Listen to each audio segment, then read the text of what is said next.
제가 목사가 되어서 사역자로서 한 가지 아쉽고 후회되는 것이 있었는데 바로 오늘 오후부터 여러분과 함께 읽어나갈 책, 그 유대교 신학자 아브라함 헷셀이 썼던 안식이라는 책을 읽으면서 경험한 것입니다.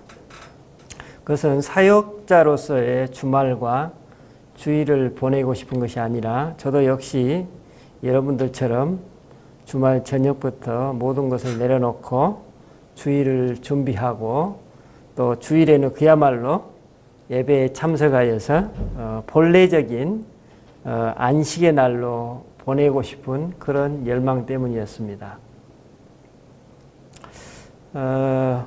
이 책에 그 소개된 소개글을 보면 아브라함 헷셀의 딸 수제너 헷셀이라는 분이 그 아버지와 함께 어떻게 안식일을 보냈는지 다음과 같이 묘사하고 있습니다. 그렇죠? 금요일 저녁이면 아버지는 카투시 잔을 든 채로 눈을 지그시 감고 기도문을 읊으면서 포도주를 축성하셨다. 그럴 때면 나는 감동의 물결이 밀려오는 것을 느꼈다. 아버지는 우리 가족이 잘 아는 오래된 성가를 부르면서 포도주와 안식일을 축복하셨고 나는 아버지가 나의 삶과 식탁에 둘러앉은 모든 이의 삶을 축복하고 계심을 느낄 수 있었다. 나는 그 순간들을 결코 잊지 못한다. 신심 깊은 여느 유대인 가정과 마찬가지로 우리 집에도 금요일 저녁은 한 주간의 정점이었다. 안식일을 위해 어머니와 함께 촛불을 밝히노라면 나의 마음은 물론이고 갑자기 몸도 변화되는 것을 느껴졌다. 주방에 촛불을 밝히고 나서 우리는 서쪽으로 향해 있는 거실로 가고는 했다. 거실의 창은 모두 허드슨 강을 내려다보고 있었다. 우리는 빠르게 진행되는 해넘이를 바라보며 감탄하고는 했다. 그리고 이어서 안식일의 의미를 다음과 같이 정리하고 있습니다. 기적은 안식일과 함께 온다. 영혼이 되살아나고 여분의 영혼이 태어나며 안식일의 성스러운 광채가 집안 구석구석을 가득 채운다. 노여움이 걷히고 긴장이 사라지며 얼굴에는 환한 빛이 자리한다. 안식을 창조하는 것은 갈망에서 시작된다. 우리가 안식을 갈망하는 것이 아니라 안식의 영이 우리를 갈망한다는 것이다. 우리는 안식의 배우자다. 우리는 매주 안식일을 성화함으로써 안식과 결혼한다. 그 결혼이 우리를 만든다. 우리가 어떤 사람이 될지는 안식일이 우리에게 어떤 날이 되느냐에 달려 있다. 안식일은 성스러움을 입고 온다. 우리는 단순히 한 날 속으로 들어가는 것이 아니라 그 분위기 속으로 들어가는 것이다. 안식일이 우리 안에 있는 것이 아니라 우리가 안식일 안에 있다. 그 성스러움을 감지하려면 어떻게 해야 하는가? 안식일 법규를 얼마나 많이 준수할 것인지가 아니라 어떻게 준수할지와 관계가 있다. 안식일은 낙원을 암시하는 은유이며 하나님의 현존하신다는 증언이다. 안식일의 맛을 즐기는 법을 익히지 않으면 이 세상에 임하는 영혼의 맛을 누리지 못할 것이다. 이 세계의 생존은 일곱째 날의 거룩함에 달려있다. 우리의 과제는 시간을 영혼으로 변화시키고 우리의 시간을 영으로 가득 채우는 것이다. 이것이 바로 아브라함 헷셀이 그 안식일에 대한 의미를 정리한 것입니다. 아마도 제가 이처럼 이 글을 읽으면서 사역자보다는 안식일에 온전히 참여하고픈 열망, 이것이 왜 왔었을까 생각해 보면 아마 이 글을 통해서 제가 안식일을 이와 같은 개념의 안식일을 우리가 온전히 경험한다면 얼마나 그 삶이 풍요롭고 여유롭고 행복하겠는가라는 그런 느낌이 들었기 때문입니다. 그래서 오늘 설교 준비를 하고 오면서도 목사로서 물론 지난 주말까지 사역을 했지만 몸이 피곤했죠. 그런데 오면서 매우 기분이 좋고 몸이 피곤해도 안식일이 더 기다려지고 주일에 안식일 날이 더 기다려지고 기분이 이렇게 좋아짐을 느낍니다. 아마 이제 저도 목사가 되는 모양입니다. 오늘 본문도 예수님이 어느 유력한 바리새인의 안식일 식사 자리에 초대받으신 내용의 일화입니다.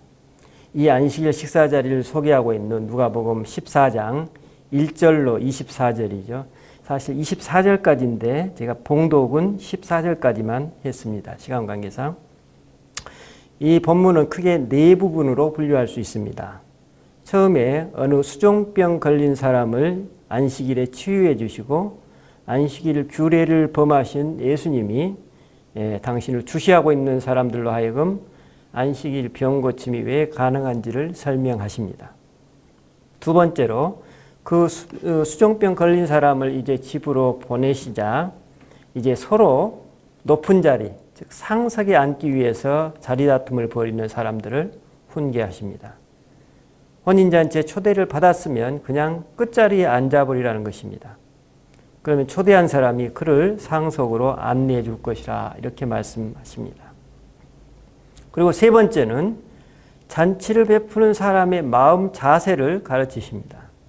잔치를 베풀려거든 친구들이나 형제나 친척이나 부유한 이웃을 초대하지 말고 가난한 사람들, 몸이 불편한 사람들, 그리고 맹인들을 초대하라고 말씀하십니다. 그리고 마지막으로 그 식사 자리에 있던 한 사람이 하나님의 나라에서 떡을 먹는 사람은 복되도다 이렇게 말하니까 예수님께서 큰 잔치에 대한 비유를 말씀하십니다. 일견 이 네 가지 이야기는 별로 큰 연관성이 없는 것 같습니다. 첫 번째, 수종병 걸린 사람의 치유 사건은 좀 율법에 대한 얘기고, 두 번째로 서로 높은 자리에 앉으려고 다투는 장면은 겸손을 말씀하시는 것 같습니다. 그리고 세 번째로 잔치에 초대할 대상을 누구로 할 것인지에 대한 가르침은 무조건적인 사랑의 실천을 말씀하십니다. 그리고 마지막 잔치 비유는 천국 잔치에 초대받은 자와 그 잔치에 택함 받은 자를 묘사하고 있습니다. 본문은 이처럼 율법에 대한 가르침, 겸손을 실천하는 삶의 방식, 또 이웃에 대한 무조건적인 사랑, 그리고 그 큰 잔치 비유가 이렇게 단순하게 병렬식으로 나열되어 있습니다. 그런데 본문의 내용들 간의 상호 긴밀한 연관성을 우리가 쉽게 알아차리기는 어렵습니다.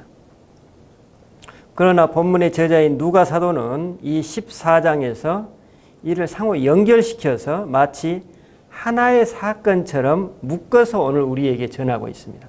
여기 1절부터 24절까지 내용을 보면 전부 다 연결이 되어 있습니다. 본문의 저자는 저자였던 이 누가 사도는 왜 이처럼 네 가지 이야기를 하나로 묶어서 전하고 있을까요? 신학자들의 연구에 따르면 예수님 당시 율법 교육을 받을 수 있었던 사람은 유복한 사람들이었습니다. 그런데 이들이 보기에 율법을 실천하기는커녕 율법을 공부할 기회조차 없었던 사람들보다 자신들이 훨씬 월등하다고 생각했던 것입니다. 그러므로 이 네 가지 일화와 비유의 진짜 의미는 어떤 겸손이나 사랑에 대한 윤리적 삶을 가르치는 그런 것이라기보다는 하나님 앞에서 내 자신을 앞세우는 사람들에 대한 예수님의 경고라고 볼 수 있습니다. 어떤 경고입니까? 당신들이 하나님의 백성이라고 착각하지 마세요. 하나님을 당신들의 틀에 넣어서 오해하지 마세요. 서로 경쟁하고 주시하고 살피는 곳이 하나님의 나라라고 생각하지 마세요. 하나님 나라는 당신들이 짐작하고 있는 그런 곳이 아니고 하나님 나라의 백성도 당신들이 추측하는 그런 사람들이 아닙니다. 오늘 본문의 핵심 내용은 이런 내용이라고 볼 수 있습니다. 그래서 예수님이 지적하신 바와 같이 바리새인들은 자신들이 하나님의 자녀임을 앞다투어서 사람들에게 드러내 보이려 합니다. 그들은 누가 안식일 규범을 어기는지 늘 주시합니다. 오늘 첫 번째 본문에서도 그랬죠. 그리고 천국잔치에서 서로 상석에 앉기 위해서 다툼을 벌입니다. 이러한 그들의 삶의 방식은 잔치에 초대받은 대상들에서도 드러납니다. 나의 선행을 알아주고 인정해줘서 보답해 줄 수 있는 사람들을 초대합니다. 이들은 이런 삶의 방식을 통해서 하나님 나라가 자신들의 소유라고 생각하는 것입니다. 그들은 자신들이 율법을 배울 수도 없고 이를 실천하지 못한 가난한 사람들과는 질적으로 다르다고 생각하는 것입니다. 그런데 이런 바리새인들의 행태야말로 정작 그들에게 지금 하나님 나라를 가져오시는 그리스도를 알아보지도 못하게 만들어버립니다. 그 내용이 바로 뭐예요? 바로 이어지는 큰 잔치 비유입니다. 참으로 아이러니한 현실입니다. 하나님 나라에서 자신이 드러나기를 원하는 그들에게 정작 하나님 나라를 가져오시는 분의 눈먼 그들을 지적하고 계시는 그 예수님의 마음이 어떠셨을까요?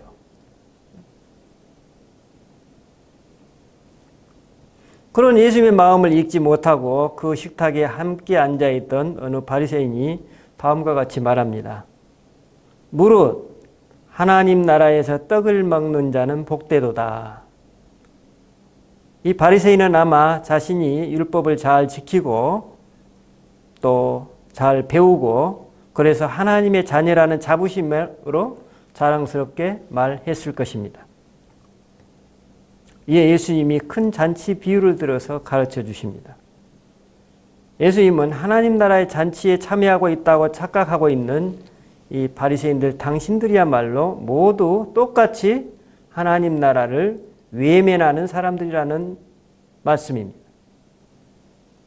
예수님은 바리새인들의 이런 행태를 다음과 같이 묘사합니다. 한 사람은 밭을 사서 가봐야 하고 한 사람은 소 5겨리를 사서 시험을 해봐야 하고 또 한 사람은 이제 막 장가를 들어서 갈 수 없다면서 초대를 외면합니다. 예수님이 그리스도로서 하나님의 나라와 그 식탁에 지금 와 계셨으나 그분을 알아보고 응답하는 사람은 아무도 없었던 것입니다. 하나님 나라의 식탁을 준비해 놓고 기다리시는 예수님, 지금 당신이 준비하신 그 식탁은 손님이라고는 거의 없는 그야말로 빈 식탁 혹은 빈 자리로 가득했던 것입니다. 그래서 예수님은 이제 시내의 골목길로 나가서 가난한 사람들, 몸이 불편한 사람들, 맹인들, 저는 자들을 잔치에 초대하라고 하십니다. 본문의 세 번째 가르침에서 잔치를 베풀려거든 그 초대에 갚을 것이 없는 가난한 사람들을 초대하라. 예수님 말씀이 이 내용과 바로 연결되고 있습니다. 누가복음과 사도행전에 보시는 바와 같이 본문의 저자인 이 누가사도는 당시에 수많은 이방인들과 죄인들과 가난한 이들이 그리스도인이 되었습니다. 그래서 이 누가복음은 어떤 사람들을 대상으로 한 복음서입니까? 주로 이방인과 소외된 여인들과 또 어린 아이들을 굉장히 친밀하게 대하는 복음서의 내용으로 유명합니다. 그러니까 이들도 아브라함과 이삭과 야곱의 하나님이 마련하신 하나님 나라의 잔치에 들어왔던 것입니다. 하지만 많은 유대인들이 이를 이해하거나 받아들이는데 쉽지 않았음을 알 수 있습니다. 이들은 하나님의 선민이라는 특권의식에 머물러 있으면서 세상을 뒤집는 하나님의 보다 더 큰 구상을 받아들이기 어려웠던 것입니다. 이와 같은 상황을 마태복음 23장 24절에서 예수님은 이렇게 말씀하셔요.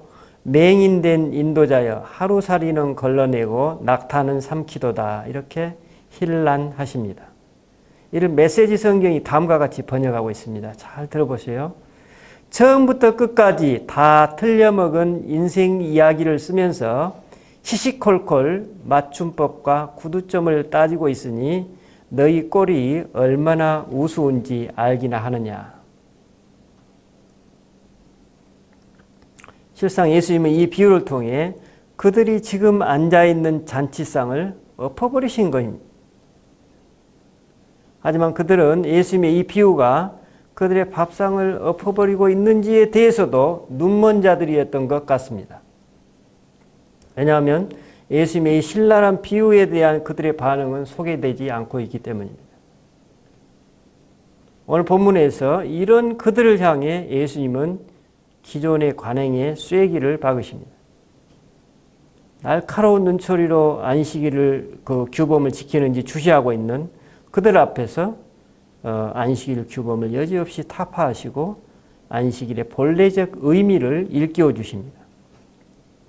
안식일은 하나님의 성스러운 영에 의해서 영혼의 쉼과 치유와 회복이 경험되고 삶의 질서가 회복되고 새로워지는 거룩한 날이라는 것입니다.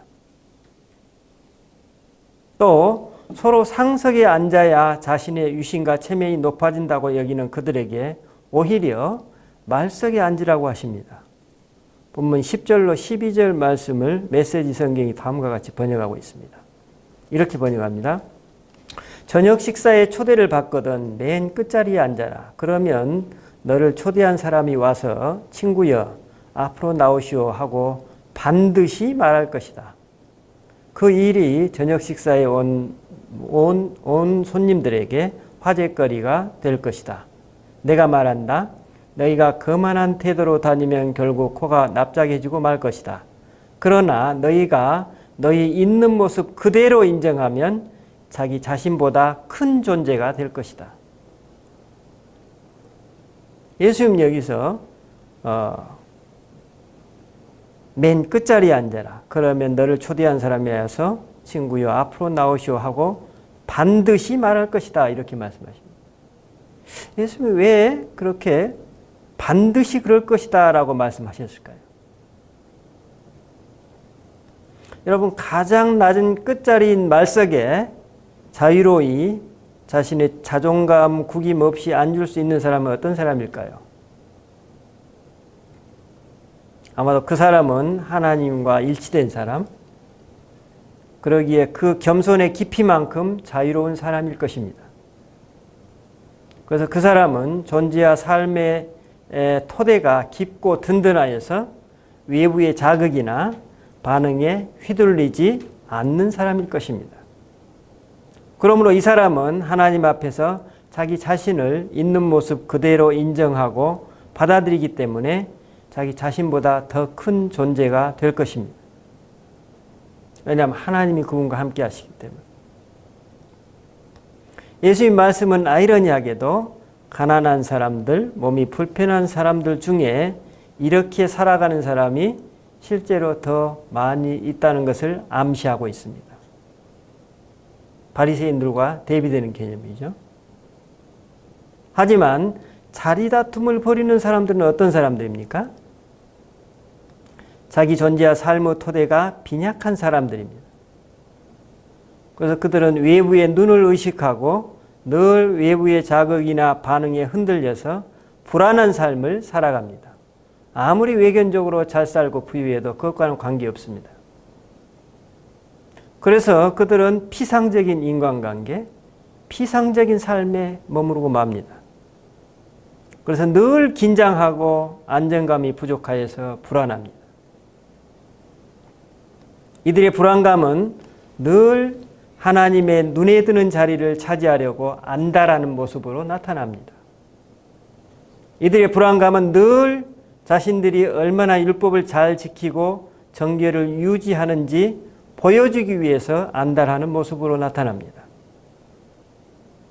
그러므로 이들의 삶은 외견적으로 보이는 것과는 다르게 하나님과 무관한 존재요, 하나님과 무관한 삶을 살고 있는 것입니다. 예수님이 이렇게 잔치에 초대받아서 주목받기 좋아하는 손님들을 향해서 그러므로 자기를 높이는 자는 낮아지고 자기를 낮춘 자는 높아지리라고 이렇게 말씀하시면서 기존의 종교적 관행을 뒤집어 버리십니다. 이런 손님들은 하나님 나라의 잔치를 모르는 사람들이고 그 잔치를 누리기는커녕 그 잔치에 합당치도 않다는 말씀입니다. 이제 방향을 바꾸어서 당신을 초대했던 바리새인을 향해서 말씀하십니다. 이렇게 말씀하세요. 앞으로 다른 사람들에게 식사를 대접하려거든 그 호의를 갚을 수 없는 가난한 사람들에게 초대하라. 가난한 사람들을 초대하라. 이렇게 말씀하십니다. 본문 14절을 읽으면 다음과 같습니다. 그들이 갚을 것이 없으므로 내게 복이 되리니 이렇게 말씀합니다. 그렇죠. 완전히 그들이 생각하는 복의 개념과 다르죠. 그러죠? 그들이 갚을 것이 없으므로 내게 복이 되리니 이는 의인들의 부활 시에 내가 갚음을 받겠음이라 이렇게 말씀하죠. 예수님이 여기서 천국잔치를 비즈니스, 즉 주고받는 거래가 아님을 말씀하십니다. 천국잔치에서는 주인에게 사랑이 없으면 사람들을 초대할 수 없고 또 하객들은 그 사랑에 대한 고마움을 느끼지 못하면 그 잔치를 온전히 누리지 못한다는 의미일 것입니다.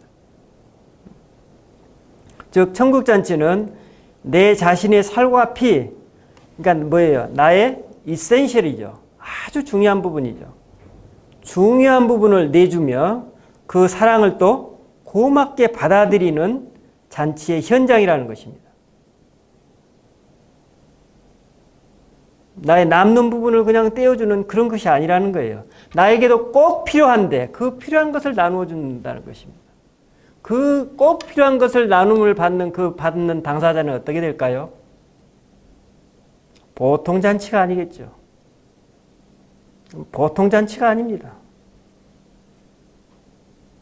세상이 바뀌는 잔치입니다. 그래서 천국잔치는 이처럼 진정한 이웃사랑에 대한 그 진정성이 드러나고 그 진정성이 그 잔치의 백미라고 볼 수 있습니다. 그래서 그 잔치에 참석한 사람은 그 사랑을 누리는 것입니다. 누구도요. 잔치를 베푼 사람도 그 잔치에 초대받은 사람도 모두가 다. 그래서 예수님은 그들이 갚을 것이 없으므로 그들을 초대한 사람에게 복이 된다고 말씀하십니다. 참으로 진실된 말씀입니다. 참으로 역설적이고 깊이 있고 진정성 있는 복의 경지입니다. 이 순전한 복을 누릴 수 있는 사람들이야말로 진정 천국 백성들이라는 메시지입니다. 이 복이야말로 그 사람으로 하여금 그가 진정 하나님의 자녀라는 자존감을 실제로 가져다 주기 때문입니다.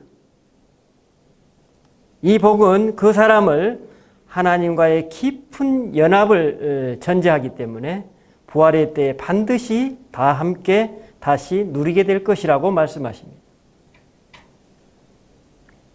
예수님이 이처럼 유대인들의 관행 구석구석을 뒤집어 엎어버리십니다.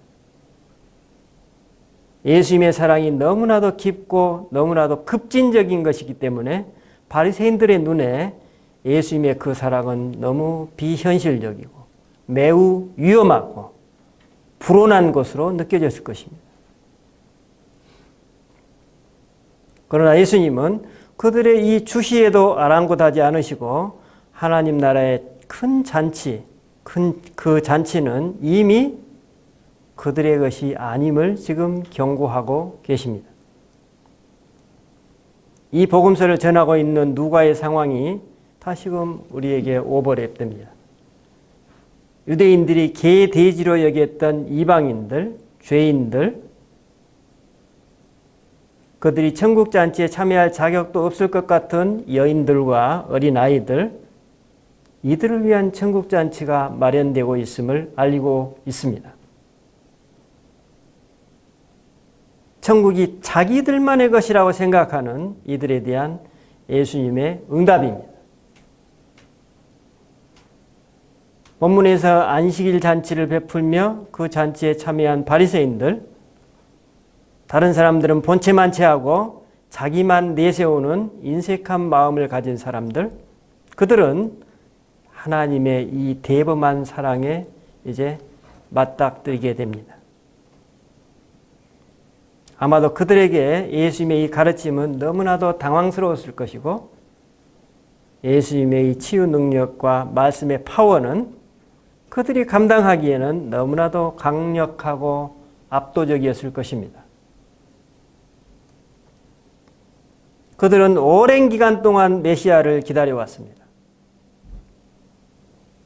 하지만 그들은 말로 표현할 수 없는 하나님의 자비에 눈멀었고 내가 지금 살아가고 있는 삶의 방식, 즉 하나님의 사랑에 목말라 서로 주시하고 경쟁하고 과시하려는 자기 자신의 눈멀었고 그리고 무엇보다도 그들 자신들을 위해 오신 그리스도의 눈먼 자들이었던 것입니다.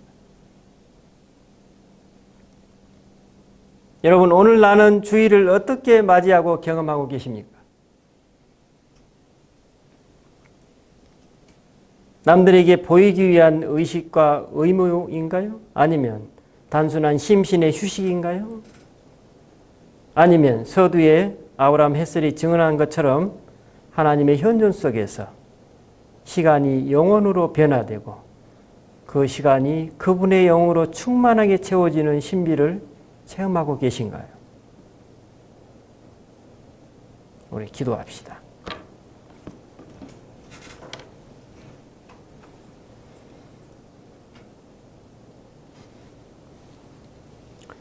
주님,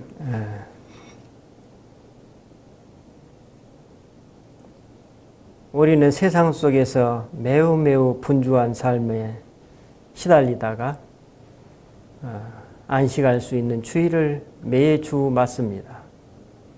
주님, 우리가 매 주일을 어떻게 맞이하는지 이번 한 주간 동안 돌아볼 수 있도록 도와주십시오.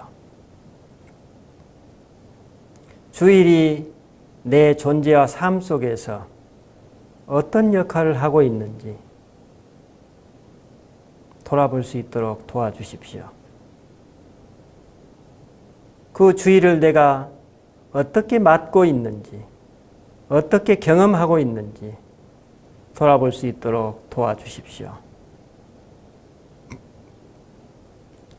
주님, 그리하여서 오늘 예수님이 진정 안식일로서의 주일을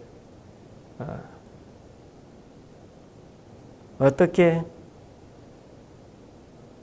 지내야 하는지에 대한 인식들이 우리 각각의 교우들 가운데 깊이 뿌리내리게 하시고 매주 주일을 기다리며 그 주일 속에서 행복과 보람과 기쁨과 회복과 치유를 경험하는 하나님의 온전한 사랑하심과 임재의 그런 현존을 경험하는 복된 삶으로 우리들을 인도하여 주시옵소서.